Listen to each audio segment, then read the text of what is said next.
यश अपनी पत्नी और बेटी के साथ शहर में रहता था। अरे मीरा, तुम्हें याद है करण? वो तुम्हारा गांव वाला दोस्त? हाँ, कल शहर में मुझे वो मिला था। अच्छा, क्या कहा उसने? कुछ नहीं, हमें गांव बुलाने के लिए जिद कर रहा था। कह रहा था कि हम जब से शहर आए तब से गांव को तो भूल ही गए। तो फिर तुमने क्या कहा? कुछ नहीं, मैंने उसकी बात टाल दी। क्या हमारा गांव में भी एक घर है? हाँ बेटा, गांव में भी हमारा एक बहुत पुराना घर है और बहुत सारी जमीन भी है। तो क्या हम गांव जा रहे हैं? नहीं बेटा। नहीं पापा, मुझे गांव जाना है। मुझे भी देखना है अपना गांव कैसा है। जानवी के बहुत बार जिद करने पर यश उसकी बात को मना नहीं कर पाता है। अच्छा बाबा, ठीक है, हम नेक्स्ट वीक वेकेशन में गांव चलेंगे बस। ये हम गांव जाएंगे।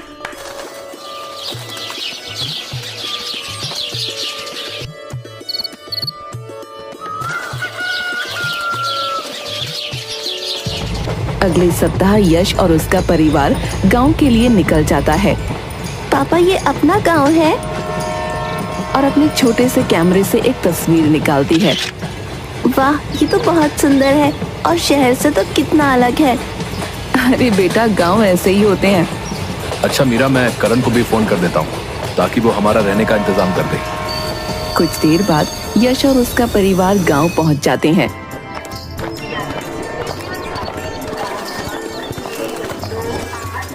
अरे यश, अरे तू तो शहर जाकर जैसे सब कुछ भूल ही गया रे। अरे अब क्या करूं भाई, काम ही इतना रहता है कि टाइम ही नहीं निकाल पाता। मैंने तेरे रहने का इंतजाम जो है अपने घर पर ही किया है। अच्छा, जैसे ही हवेली की साफ सफाई हो जाएगी तुम्हारा सामान वहां पर रखवा दूंगा, ठीक है? फिर यश उसकी पत्नी और बेटी जानवी के साथ घर में चले जाते हैं। शाम को जब सब लोग बैठे होते हैं तब एक नौकर दौड़ा हुआ उनके पास आता है। अरे मालिक, वो अरे इतना घबराए हुए क्यों हो भाई? अरे मालिक, वो जो डिंगरू चाचा की अस्थियों का घड़ा रखा हुआ था ना, वो टूट गया। अरे तो इसमें इतनी घबराने वाली कौन सी बात है भाई, हैं? अरे साहब, उसके बाद मुझे ऐसा महसूस होता है जैसे डिंगरू चाचा वहीं कहीं आसपास ही हो। अरे बलवंत काका, तुम भी ना ऐसे ही शक पाले हो, तुम्हें कोई वहम हुआ होगा। अच्छा ठीक है, तुम कहते हो तो वहम ही सही। अच्छा मालिक, वो हवेली की साफ सफाई हो गई है, आप कहो तो आपका सामान वहां रखवा दूं? हाँ। पापा, वैसे ही डिंगरू चाचा कौन है और ये काका इतने घबराए हुए क्यों हैं? अरे जानवी बेटा, ये डिंगरू चाचा तुम्हारे दादाजी हैं। पर पापा, आपने तो मुझे कभी भी उनके बारे में कुछ नहीं बताया। अरे बेटा, वो सामान हवेली में रखना है ना, देर हो रही है, चलो जल्दी।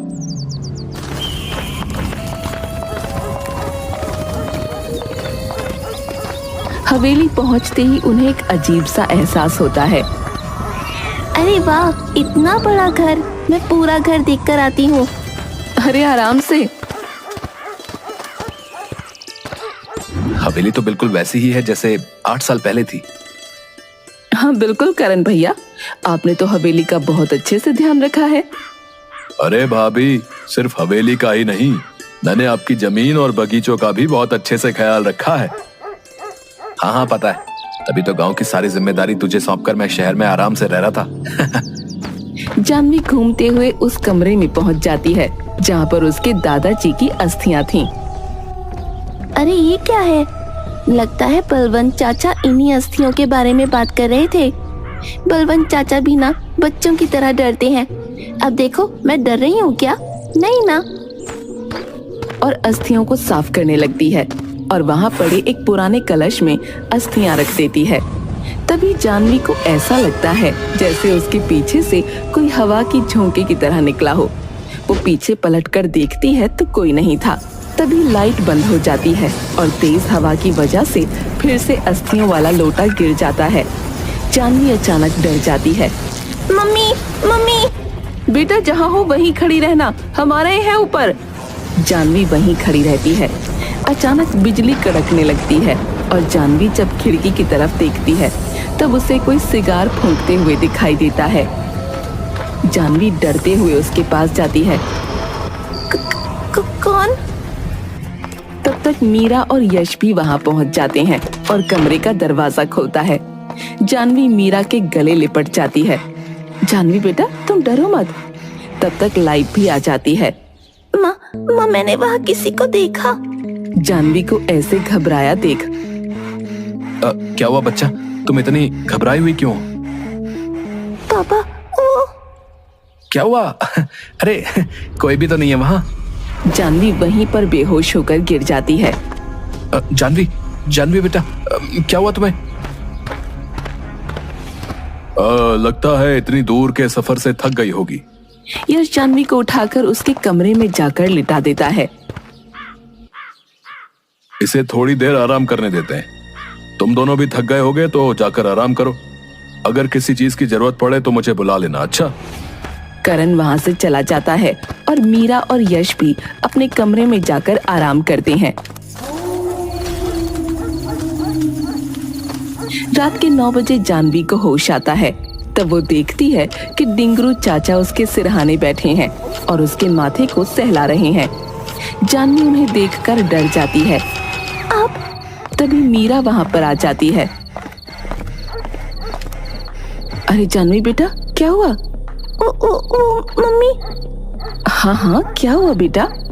मम्मी मुझे यहाँ नहीं रहना, मुझे घर जाना है। नहीं बेटा ऐसे नहीं रोते। और उसके साथ वहीं सो जाती है। अगली सुबह करण फिर से यश की हवेली पर आ जाता है। ये चिलगोजा यहाँ पर क्या कर रहा है? ये कौन है और ऐसे कैसे बोल रहे हैं अंकल को? अरे जानवी बेटा, अब तुम्हारी तबीयत कैसी है? अब ठीक है अंकल।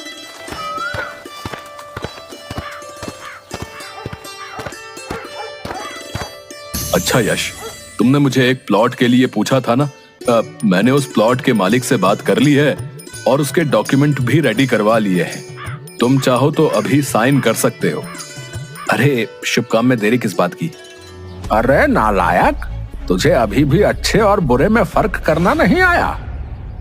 करण और यश बैठकर बातें करने लगते हैं। चल बेटा तू भी नाश्ता कर ले और दवाई लेकर आराम कर ले। फिर जानवी मीरा के साथ अंदर चली जाती है। फिर पलक झपकते ही डिंगरू की आत्मा करण और यश के पीछे जाकर खड़ी हो जाती है और करण के सिर पर एक झापड़ देता है। करण इधर उधर देखता है पर उसे कोई नहीं दिखता। अरे दोस्त एक बार पढ़ ले। अरे पढ़ने की क्या जरूरत है यार, मुझे तुझ पर पूरा भरोसा है। तेरी कागज न पढ़ने और जल्दी से किसी पर भी भरोसा कर लेने की आदत से आज मेरा फायदा हो जाएगा। अरे नालायक, ये तेरी सारी जमीन हथिया लेगा और तू सर पर हाथ रखकर बैठे रहना है। हाँ। डिंगरू यश की तरफ जाकर जोर से फूंक मारता है और जोर जोर से हवा चलने लगती है। यश के हाथ के सारे कागज उड़ जाते हैं। अरे इस हवा को भी अभी चलना था, बस मेरा काम होने ही वाला था। उसकी सारी जमीन और ये हवेली अपने नाम से करवा कर इसको जान से खत्म कर दूंगा। जब देखो तब मुझ पर हुक्म चलाता रहता है। फिर डिंगरू चाचा जाकर उड़ते हुए कागज को पकड़कर अपने पास छुपाकर रख लेते हैं। मैं जाकर पेपर लेकर आता हूँ। हैं? ये सारे पेपर्स कहाँ गए? लगता है हवा की वजह से कहीं बाहर उड़ गए होंगे। एक काम करो यार, तुम जाकर नए पेपर्स बनवा लो। इधर जानवी सोच में डूबी रहती है। आखिर वो बूढ़े काका हैं कौन और सबको ऐसे कैसे बोल रहे थे? मम्मी हमारे यहाँ कोई बूढ़े अंकल काम करते हैं क्या? हाँ बेटा, बलवंत काका, वो जो उस दिन हमें मिले थे। अरे नहीं मम्मी, उनके अलावा और भी कोई? नहीं तो, पर तू ऐसे क्यों पूछ रही है? नहीं कुछ नहीं। और वहाँ से चली जाती है। तभी उसे डिंगरू चाचा दिखाई देते हैं। जो कभी करण की कुर्सी खींच रहे थे तो कभी पानी का गिलास गिरा देते हैं। अरे यश, हम ना बाहर चलकर बात करते हैं। फिर दोनों बाहर चले जाते हैं। कौन हो आप और मेरे पापा और अंकल को ऐसे परेशान क्यों कर रहे हो? तुम मुझे देख सकती हो? हाँ तो क्या? मैं बर्बाद हो गया। 8 साल से उस मनहूस घड़े में बंद था। उससे आजाद होकर लगा था कि मुझे कोई नहीं देख सकता, पर तुम मुझे देख सकती हो। अरे कौन हो तुम? पहले तुम बताओ कि तुम कौन हो। नहीं पहले आप। नहीं पहले तुम। जानवी जोर से। मैंने बोला ना पहले आप। अरे तो इतना चिल्ला क्यों रही हो? बता रहा हूँ। मैं जो हूँ, मैं हूँ डिंगरू लाल चौहान, इस हवेली का मालिक। इस हवेली के मालिक मेरे पापा हैं, समझे? और आप ऐसे हवेली पर कब्जा नहीं कर सकते। इतनी सी तो है और इतनी बड़ी बड़ी बातें कर रही है? कौन है तू? अच्छा इधर आओ। क्या है? अरे मेरी माँ, इतना चिल्ला क्यों रही है? एक बात बता, तुझे मुझसे डर नहीं लगता है? क्या डर? और आपसे? पर क्यों? वैसे भी आपकी शक्ल तो बिल्कुल कार्टून जैसी है। मुझे तो आपकी शक्ल देखकर हंसी आती है। अरे मैं तो लुट गया। मेरे भूत होने का क्या फायदा हुआ भाई? है भगवान, इससे तो अच्छा होता कि तुम मुझे अपने पास ही बुला लेते। वैसे तुम कौन हो? मैं यशवंत राय चौहान की बेटी जानवी चौहान। तुम मेरी पोती हो? हाँ। आपकी पोती? पर मेरे दादाजी तो इस दुनिया में, मतलब आप भूत हैं? हाँ मैं भूत हूँ। पर मैं कैसे विश्वास कर लूं? देखो, मैं इस टीवी में अपना हाथ अंदर डालकर बाहर भी निकाल सकता हूँ और इस दीवार के आर पार भी आ जा सकता हूँ।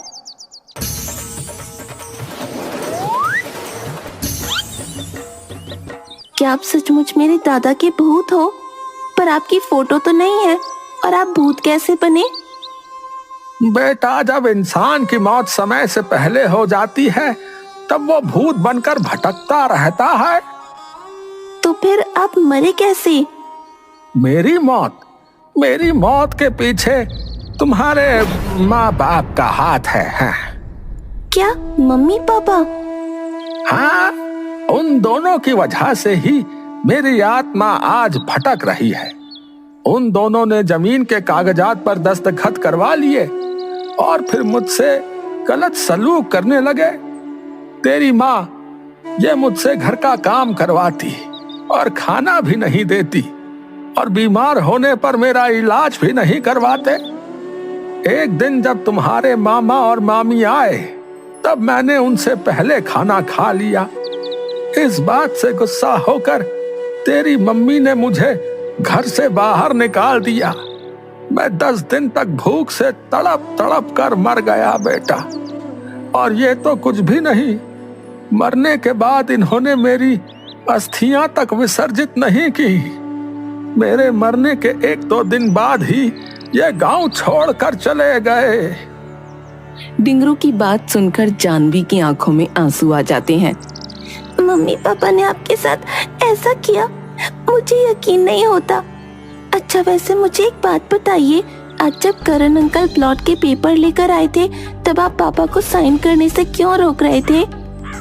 क्योंकि ये किसी प्लॉट के पेपर्स नहीं थे, ये हमारी जमीन और हवेली के कागजात थे जिसे ये करण अपने नाम करवाना चाहता है। इसने मुझसे भी बहुत बार जालसाजी करने की कोशिश की थी पर मेरे सामने टिक नहीं पाया। पर तेरा बाप ये उसके झांसे में फंस गया और उसे अपना दोस्त बना लिया और ये आस्तीन का सांप उसे बेवकूफ बनाकर मालिक बनना चाहता है। तभी तो ये तेरे बाप की दुम बनकर फिरता रहता है। जानवी मुंह पर हाथ रखकर हंसती है।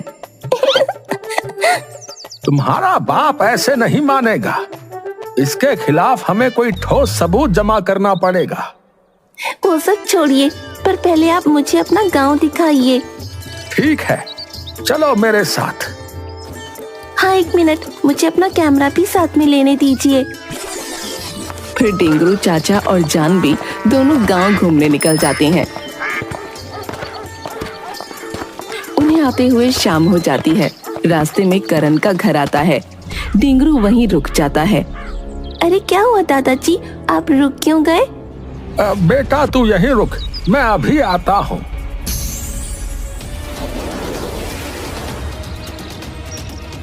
अरे वो कागज तो खराब हो गए। अब तुम्हें दूसरे डॉक्यूमेंट तैयार करने पड़ेंगे। मुझे जल्द से जल्द वो डॉक्यूमेंट चाहिए, समझे? बस एक बार वो बेवकूफ यश उन पेपर्स पर साइन कर दे, फिर उसकी सारी जमीन और हवेली मेरी, और फिर उसे और उसके परिवार को जान से खत्म करके लाश को यमुना में बहा दूंगा और किसी को पता भी नहीं चलेगा। जानवी ये सब अपने कैमरे में रिकॉर्ड कर लेती है और अपने दादा की तरफ देखती है। तू मेरे परिवार को खत्म करेगा, तुझे तो मैं मजा चखाता हूँ। कभी बहुत जोर से हवा चलने लगती है और उसके घर की लाइट भी बंद चालू होने लगती है। अरे अचानक लाइट को क्या हुआ रे? डिंगरू चाचा उसके घर के सभी बर्तन एक एक करके हवा में उड़ाने लगते हैं और उसके आसपास बर्तन गोल गोल घुमाते हैं। अरे ये क्या हो रहा है? कोई है? बचाओ बचाओ, भूत कोई है? और फिर डिंगरू चाचा सभी बर्तनों को एक साथ उठाकर करण के ऊपर गिरा देते हैं। करण डर के मारे पसीना पसीना हो जाता है और कुछ भी बोलने के लायक नहीं होता। तभी डिंगरू चाचा जानवी के कान में कुछ बोलते हैं और जानवी के शरीर में घुस जाते हैं। फिर जानवी करण के सामने आ जाती है। अचानक ही उसके बाल खुल जाते हैं और आंखें लाल हो जाती हैं। वो बहुत ही डरावनी दिखने लगती है। करण की आंखें फटी की फटी रह जाती हैं। जानवी। करण डर से कांपने लगता है और पसीना पसीना हो जाता है। फिर जानवी हवा में उड़ते हुए उसके पास आ जाती है और उसे एक थप्पड़ लगाती है। तू मेरे परिवार को मारना चाहता है, मेरी हवेली और जमीन हथियाना चाहता है। मुझे माफ कर दो। माफ कर दूं ताकि तू मेरे परिवार की जान ले ले। और फिर उसका सर जोर जोर से दीवार पर ठोकने लगती है। बोल, अपनी गलती कबूलेगा कि नहीं? ठीक है, मैं अपनी गलती सबके सामने मानने के लिए तैयार हूँ और आगे से कभी किसी के साथ धोखा नहीं करूंगा, पर मुझे माफ कर दो। जानवी उसे मार मार कर उसकी हालत अधमरी कर देती है। फिर जानवी अचानक गायब हो जाती है और सब ठीक हो जाता है। करण बेहोश हो जाता है। इधर यश और मीरा दोनों खाना खाते हुए बातें करते हैं। अरे बस एक बार उस प्लॉट के पेपर्स पर साइन कर दूं, फिर शहर चलेंगे। तभी जानवी और डिंगरू वहां आ जाते हैं। जानवी जानबूझकर अपनी मम्मी की प्लेट गिरा देती है। वो गलती से गिर गई। अरे कोई नहीं बेटा। पर मम्मी, अब तो खाना भी नहीं बचा, अब आप क्या खाओगी? कोई बात नहीं बेटा, वैसे भी मुझे आज भूख नहीं थी। ऐसे ही जानवी कुछ न कुछ करके 2-3 दिन उसकी मम्मी को खाना खाने से रोकती है। मम्मी, आज गांव में जो नए दोस्त बने हैं, मैंने उन्हें खाना खाने के लिए बुलाया है, आप उनके लिए खाना बना देना। बेटा वो क्या है ना, मुझे आज थोड़ी कमजोरी लग रही थी। आपको देखकर तो नहीं लगता, और वैसे भी मैं आपको बता रही हूँ, पूछ नहीं रही हूँ। मीरा को एक पल के लिए उसकी कही गई बातें याद आ गईं, जो उसने डिंगरू से कही थी। दादाजी, मम्मी को भी तो एहसास होना चाहिए ना कि आपको कैसा लगता था जब वो आपसे ऐसे बात किया करती थी।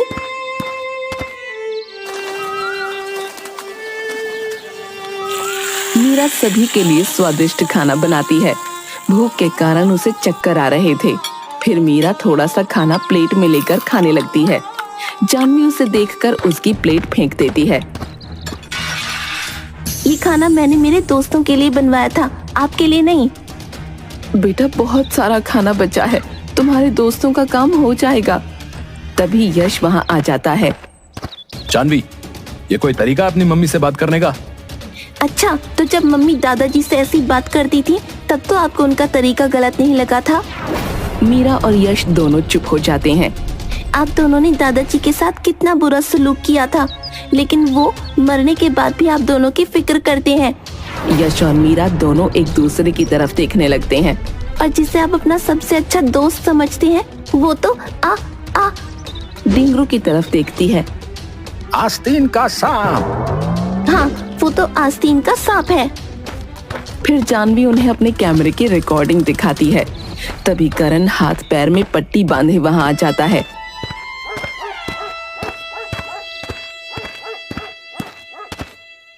मुझे माफ कर दे मेरे भाई, मैं लालच में अंधा हो गया था।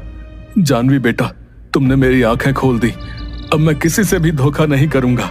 यश, मैं तुम्हारी हवेली और जमीन हथियाना चाहता था। तुम मुझे धोखा देते रहे थे और मैं आंख बंद करके तुम पर भरोसा करता रहा। तुम्हें अपना सबसे अच्छा दोस्त मानता रहा, पर तुमने मेरी ही पीठ में छुरा घोंप दिया। फिर यश पुलिस को फोन करके सारी बातें बताता है और बुला लेता है। इंस्पेक्टर साहब, ले जाइए इस धोखेबाज को।